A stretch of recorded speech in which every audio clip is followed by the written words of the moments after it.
कल्याण महाराष्ट्र नवनिर्माण सेनेच्या वतीने विठ्ठलवाडी डेपोमध्ये समस्यांबाबत चर्चा करण्यात आली। उपरोक्त विषयानुसार विठ्ठलवाडी आगारातून सर्वसामान्य नागरिक संपूर्ण महाराष्ट्रभर एसटीने प्रवास करतात। विठ्ठलवाडी डेपो हे कल्याण पूर्व येथील परिसरातील मध्यवर्ती ठिकाण आहे। सध्या कल्याण डेपो स्तरांवर असलेल्या बहुतेक गाड्या विठ्ठलवाडी आगारातून सुटत आहे, त्यामुळे प्रवाशांना व कर्मचाऱ्यांना मानसिक त्रासाला सामोरे जावं लागत आहे।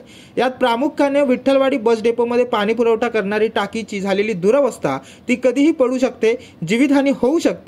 शौचालय, निवारण शेड, आसन, पिण्याच्या पाण्याचे यांसारखे मूलभूत सुविधा इत्यादींबाबत मनसे महाराष्ट्र राज्य कार्यकारी सदस्य, मनसे शाखाध्यक्ष वार्ड क्रमांक 119 युवराज ज्ञानदेव कांबळे यांनी चर्चा करून विठ्ठलवाडी डेपोचे नूतनीकरण करून प्रवाशांना चांगली सेवा आणि कर्मचाऱ्यांना चांगल्या सुविधा उपलब्ध करून देण्याबाबत मागणी केली आहे। आता आहे मी कल्याण विठ्ठलवाडी डेपोमध्ये ही जी रूम आहे, सदरची रूम आहे, ही जी ड्रायव्हर आणि कंडक्टर ह्या लोकांची आहे। तर ही दैनंदिन अवस्था अशी आहे की हा रूमला पाठचा दरवाजा तुटलेला आहे आणि ही बघू शकता तुम्ही किती घाण आणि किती दुर्गंधी पसरलेली आहे इकडे।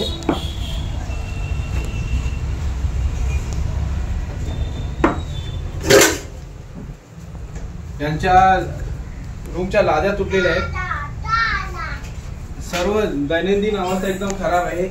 हे यांचं हे किचन आहे, किचन मधून उंदीर पळत आहेत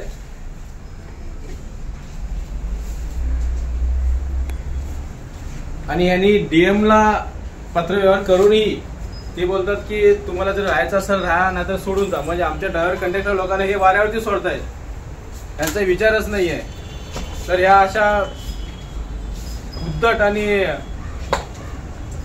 उद्धट बोलणाऱ्या अधिकाऱ्यांना हा जाब बसला पाहिजे।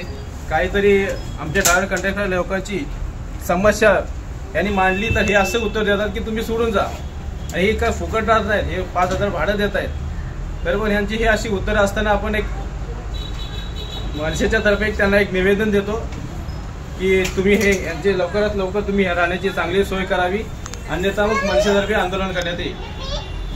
जय महाराष्ट्र। ब्युरो रिपोर्ट, जनशक्ती, कल्याण।